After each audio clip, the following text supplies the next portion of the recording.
How did Canada and the United States become separate countries? Did Canada and the USA ever come close to being one nation? Let's find out with the help of Dan Snow's History Hit. During the American Revolution, there were plans to invade north into Canada. And at the end of the war, famously, those 13 colonies did win their independence. The USA came into being, but they did get a chunk of Canada because Canada stretched down from Quebec and Ontario, that we know, down all the way through the Midwest to the Gulf. And at the peace treaty in Paris, the British Prime Minister, Lord Shelburne, he coughed up not only the 13 colonies, but a massive chunk of the Midwest, basically all the land west of the Mississippi. Just gave it all to the USA.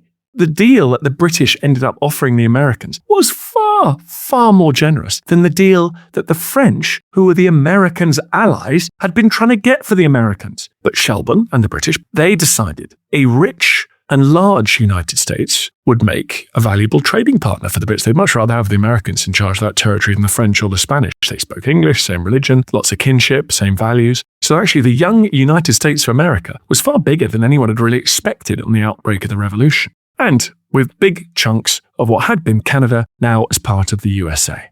Ohio, Indiana, Illinois, Michigan, Wisconsin, bits of Minnesota, they were now transferred from Canada to the US. Another thing happened in the aftermath of that war is around 70,000 loyalists, people who regretted the revolution, they left the United States of America and they emigrated to Canada. So that's a fresh bit of population for whom joining the US is now obviously against everything they believe in. They've just left behind their lives in the USA to remain part of the British Empire. So they're unlikely in the future to prove very enthusiastic about joining the USA. The next and probably last serious attempt to bring Canada as a whole into the loving arms of the American Republic came during the War of 1812. And the year is important because Britain was really up against it in 1812.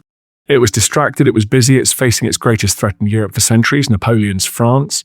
It had little time or resource for North America, which made it all the more strange that Britain behaved like an arrogant bully with nothing to fear, because Britain would routinely stop American ships on the high seas. They were forcibly recruited as sailors for the Royal Navy. They were dragged off their own ships, simply enrolled in the muster books of British naval vessels.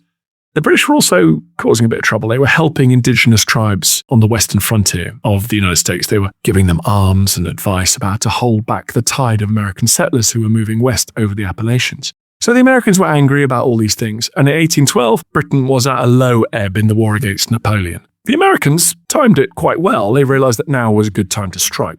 And the obvious place to strike was Canada, because again, the British Navy, dominant, couldn't get in the way. Some Americans thought they would invade Canada to put a bit of pressure on the British, but a considerable number of Americans were still chasing that old dream, annexation. Canada could become the 19th state at that point.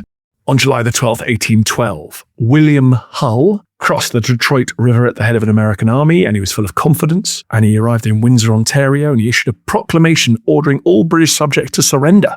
The proclamation said that he'd arrived to free them from the tyranny of Great Britain, and they would have liberty, security, and wealth that his own country enjoyed. And if not, they would end up with war, slavery, and destruction. So again, robust language use, try and woo Canadians, try and bring them into the Republic's fold. Just after a month later, however, he hopped back across the river, having lost his nerve. The British counterattacked, they crossed the river in turn, and they captured Chicago, they captured Detroit. Another American force invaded in October that year, this time a little bit further east. They crossed at Niagara, but they were beaten at the Battle of Queenstown Heights. The following year, 1813, things looked quite different. Successes in 1812 were not first repeated. Things looked like they could unravel completely for the British, in fact, in roughly what is now Ontario. The Americans built a very impressive fleet on Lake Ontario, a freshwater navy, and they dominated the lake, which was embarrassing for Britannia. They sacked York, which is now Toronto.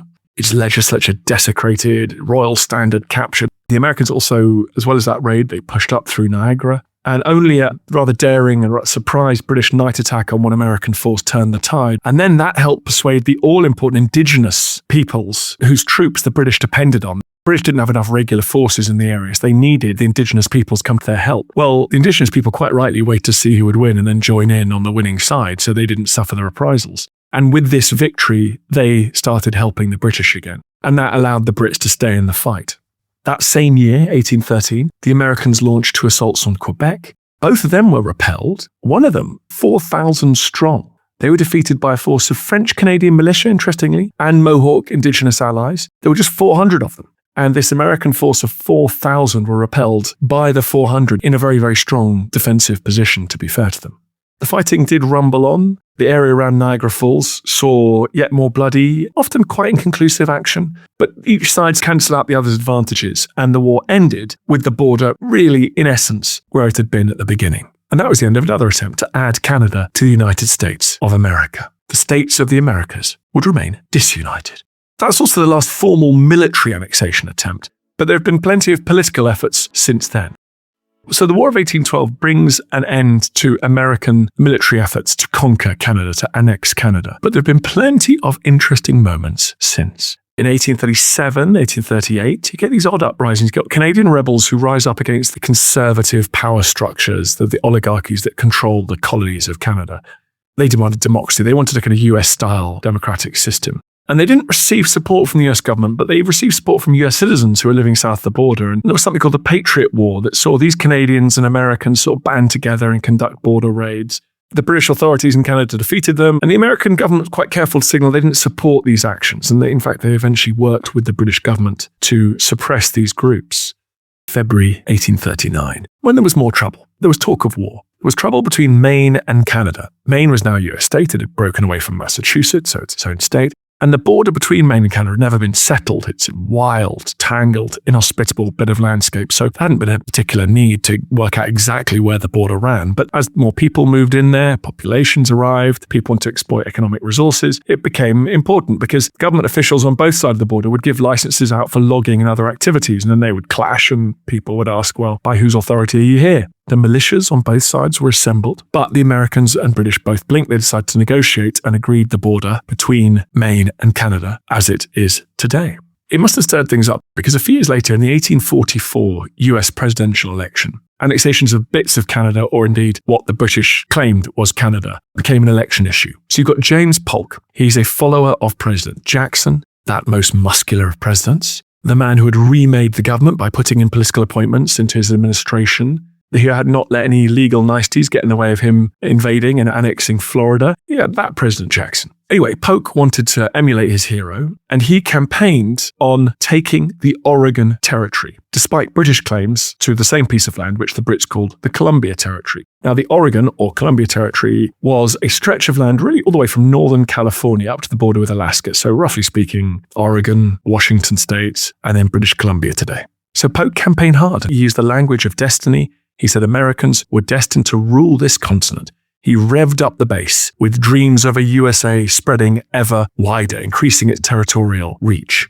In the New York Morning News, argues that the United States should have all of Oregon by the right of our manifest destiny to overspread and to possess the whole of the continent which Providence has given us. And that term, manifest destiny, you'll have heard, that entered widespread use immediately. It came to sum up the attitude of many Americans that Providence had indeed ordained that the whole of the continent would one day be part of the United States. Polk, in his inaugural address, he talked about getting that territory. He talked about Texas, which was then independent, but he wanted to annex Texas. And he also at the time was talking about getting California off Mexico too. So that is what you call imperial presidency. He spent every day at his desk, Polk did. Workaholic, didn't like leaving a thing to his subordinates, famous for it. Polk talked tough with the British Empire. He threatened war, but it was part of a negotiating strategy because he was also keen to talk. Britain had previously claimed that territory all the way down through the Puget Sound where Seattle is, even all the territory north of where the Columbia River comes out into the Pacific. But Polk pushed them to accept the 49th parallel. He made military preparations. The British sent 5 Royal Naval vessels to the Pacific Northwest. But in the end, the British agreed. And the border, sure enough, remains on the 49th parallel. Polk's muscular negotiating strategy seems to have paid off. The British half of what they called the Columbia Territory became British Columbia. The next big moment comes about a generation later. The Civil War that tore the United States apart. I'm Mark Vinette, and I hope you're enjoying the ride.